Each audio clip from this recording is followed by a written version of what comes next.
Bonjour à tous, moi je m'appelle Biologica.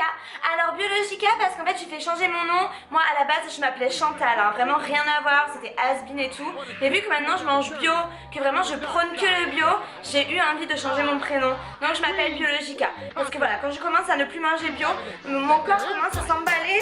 My folk prognosis make my brains comatose. 100% smoke runs bloodstreams through your nose. I don't have to be Madonna to make you. Yo les gars! Aujourd'hui j'ai envie de vous parler du pourquoi du comment je suis devenue végane et qu'est-ce que je prône à l'heure actuelle. Du coup pour vous situer un petit peu, je suis devenue végétarienne en 2014. Alors pour vous expliquer cette transition, vraiment c'est très drôle parce qu'au départ ce n'était pas pour les animaux, ce n'était pas pour la planète, ce n'était pas pour la santé, ce n'était vraiment pour aucun cas très éthique, voilà, c'était vraiment pour ma propre personne, dans le sens où j'avais plein de boutons, voilà. J'avais énormément d'acné, à ce qui paraît c'était hormonal, juvénile, etc. patati patata. Sauf que après avoir essayé 1000 traitements où j'ai dû passer des pépettes et des pépettes pour des produits qui n'ont jamais rien fait à mes boutons. Et un jour, je tombe sur un forum où une fille disait oh, alors moi j'ai trouvé la solution. Je mange crudivore, alors je mange que cru, c'est-à-dire vraiment des légumes, des fruits, des noix, des graines. Depuis, je n'ai plus de boutons, ma peau est éclatante et tout.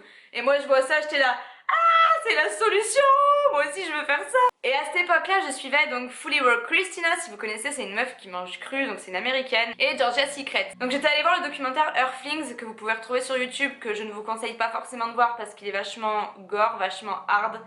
Il montre en fait toutes les conditions où quand on exploite les animaux, que ce soit dans la fourrure, dans le bétail, dans les œufs, dans le lait, vraiment pour tout, pour le maquillage. Et franchement c'est... Enfin moi j'ai pas réussi à le finir. J'ai pas réussi à le finir et du coup je l'ai vu en février ou mars 2014. Je l'ai regardé, du jour au lendemain je ne mangeais plus de viande. Voilà, c'était réglé. Donc déjà rien que ce changement là, le fait de ne plus manger de viande, déjà j'étais pas une grande fanat de viande mais du coup c'était pas hyper compliqué de l'enlever. J'ai remarqué vraiment comme un second souffle, une nouvelle vie. J'ai eu vraiment des effets incroyables sur ma façon de penser, sur mon corps. J'ai eu vraiment des effets incroyables. Je vous en parlerai sûrement dans une autre vidéo, c'est pas le sujet aujourd'hui. Mais le plus dur c'était vraiment d'arrêter le fromage. C'était pas la viande, le lait ou les gâteaux et tout, mais c'était vraiment le fromage, j'ai galéré. Oh, j'ai arrêté le fromage, un mois après, oh les gars, j'avais plus de boutons. Oui, j'étais sauvée. Non vraiment, j'ai arrêté le fromage. Tous les gâteaux qui contenaient du lait, des œufs, etc. J'ai tout arrêté. Déjà j'ai complètement dégonflé parce que bah voilà, je mangeais des choses beaucoup plus saines. Mais vraiment, j'avais plus tous mes boutons d'acné horribles. Ça a complètement, vraiment ça a révolutionné ma vie. Hein. Voilà, donc j'ai arrêté de manger du fromage, tout ce qui provient des animaux en fait, j'ai complètement arrêté d'y consommer. À la maison, je suis 100% végétalienne, je ne porte pas de cuir non plus, donc vraiment j'ai un vrai mode de vie qui, on peut le dire, se rapproche du plus du vegan. Mais par contre à l'extérieur, je mange à 99% du temps vegan, mais si ma grand-mère me fait un gâteau avec amour et qu'elle me le donne, par politesse, je vais pas lui jeter à la figure hein, quand même, je vais lui prendre, voilà, je vais le manger avec plaisir et voilà, parce que je pense que c'est important de pas être extrême.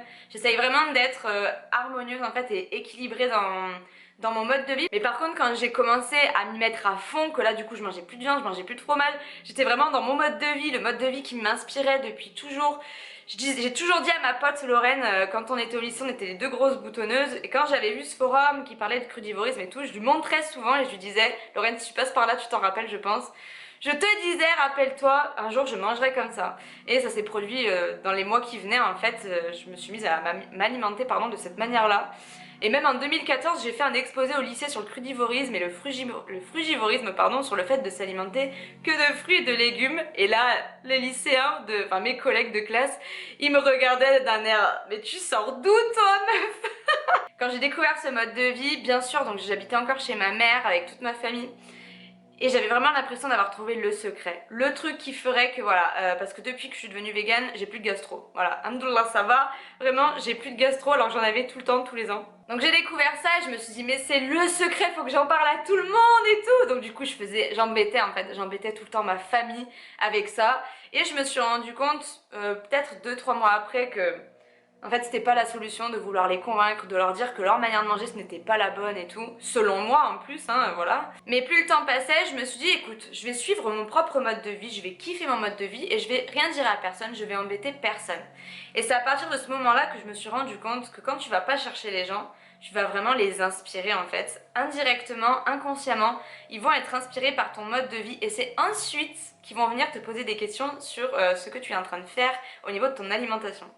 Et donc ça me permet de faire la transition avec ce que j'ai vraiment envie de vous dire dans cette vidéo, le message que j'ai réellement envie de vous faire passer. Personnellement, je ne prône pas le véganisme. Pour moi, c'est vraiment ce qui se rapproche le plus de ma manière de penser, parce que voilà, j'aime les animaux, j'aime la nature et j'ai envie de respecter toute forme de vie.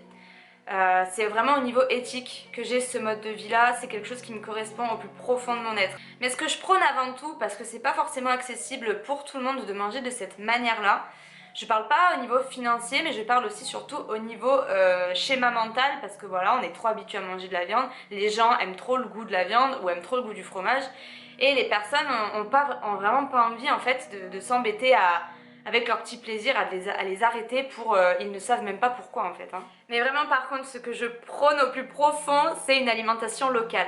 Pas forcément bio, puisque le bio on peut le voir dans les grandes chaînes de magasins type Carrefour, Super U, etc. Vous allez au rayon bio et là vous allez trouver vos légumes, vos fruits empaquetés complètement dans du plastique, dans du carton. Et ça coûte une blinde en plus, et c'est du bio qui va venir d'Espagne, du Pérou, du Brésil, voilà, de je ne sais où, mais en général pas vraiment de France. Et du coup, au lieu de favoriser en fait un circuit court où en gros vous allez simplement aller voir votre petit fermier du coin, qui lui en fait n'aura pas son label bio parce que voilà, ça coûte super cher le label bio, mais alors par contre il aura vraiment des légumes qu'il aura fait pousser avec conscience, avec amour si on peut dire, et qui seront surtout faits à côté de chez vous. Tout simplement comprenez que si vous allez acheter du bio, une banane qui vient d'Afrique ou alors vous allez acheter du bio, de la viande bio qui vient du Pérou, voilà, j'ai n'importe quoi. En fait, ça ne va pas prendre en compte, l'alimentation ce n'est pas qu'un choix personnel dans le sens où si vous achetez cette viande là qui vient du Pérou, il y a le petit fermier péruvien avec tous ses collègues qui vont voilà, s'acharner avec leur bétail à travailler pour gagner une misère, qui ensuite vont être tués à l'abattoir du Pérou, à Lima peut-être. Donc là, ça prend en compte encore d'autres employés. Ensuite, il y a au niveau du transit, alors soit c'est en bateau, soit c'est par avion, ça met on ne sait combien de jours à arriver en France, puis ensuite il faut que vous alliez l'acheter dans votre magasin et ensuite il se retrouve dans votre assiette. Je trouve que c'est pas vraiment logique d'un point de vue géographique du coup, puisque on peut retrouver de la viande, voilà, si on parle de viande, on peut retrouver de la viande en France, on peut retrouver des fruits, des légumes en France, local, de saison. On a tendance à dire que l'alimentation est un choix personnel. Personnellement, je ne pense pas du tout que c'est un choix personnel. Puisque ce que vous avez dans votre assiette, c'est pas vous qui êtes allé le chasser, c'est pas vous qui êtes allé le cueillir, en général, hein, je parle vraiment en général, mais c'est vraiment des petites mains qui sont venues, en fait, récolter ces fruits, tuer la viande, etc. Ça ne prend pas en compte que vous. C'est vraiment un travail en amont, d'autant plus si vous achetez des ingrédients qui viennent d'Inde, du Pérou, d'Hawaï, voilà, n'importe quoi, je ne sais où. Et au niveau de ces transits qui sont longs, de ces circuits qui sont longs, et ben déjà il y a besoin, ça nécessite énormément d'eau, ça nécessite énormément de pétrole, ça nécessite énormément de... trop de choses en fait, alors que vous avez tout ça à côté de chez vous. Sachez en plus qu'en général, vraiment la plupart du temps, le local, enfin le fermier du coin, avec ses petits légumes vraiment locaux que vous allez acheter, ça sera pas du tout le même prix, ça sera beaucoup moins cher que ce que vous pourrez retrouver en marché biologique ou du moins en rayon bio en fait des grandes entreprises, des grandes enseignes. Là j'ai vraiment envie de vous parler de quelque chose un petit peu plus poussé, un petit peu plus spirituel par rapport à l'alimentation. Admettons que vous habitez en France, il fait 0 degré. Si vous achetez une banane, une mangue, un fruit du dragon, une noix de coco qui vient d'Inde ou qui vient, allez, on va dire du Mexique, voilà, je sais pas pourquoi, qui vient du Mexique.